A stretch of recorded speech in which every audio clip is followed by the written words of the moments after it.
When I was very young, I was a leash kid.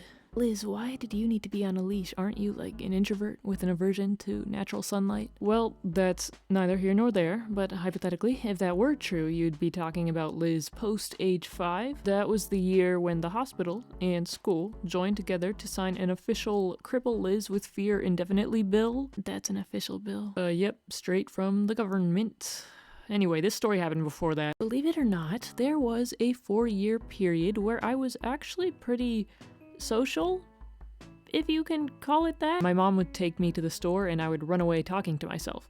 Feel free to label that behavior however you see fit. According to my mom, I was pretty content with the circumstances, fighting for my freedom and whatnot. She wasn't, seeing as I was completely fine running up to people and making noise at them. My mom developed a tiny concern that I might get kidnapped. I can't blame her. Knowing 4-year-old Liz, I can confidently say that if asked, she would have gladly gotten into a stranger's van. She might have asked to get in the van herself, of her own will. She might have shown up with her own van and kidnapped her own people. The sky was the limit at age 4. Understandably, my mom believed I might benefit from some restraints, and oh, that was a mistake. Fun fact, I have darker hair now, but as a child, it was white blonde. I was a very pale snowman of a child. It were as if God drew a picture, but forgot to color it. All this to say, I looked nothing like my mother, and this is a key point of information to understanding the gravity of what I put her through. So we go to the store one day. Personally, I don't remember this, but sources have said that on this day I was a problem. My mom and I walk into the store, all is fine and dandy, until I realized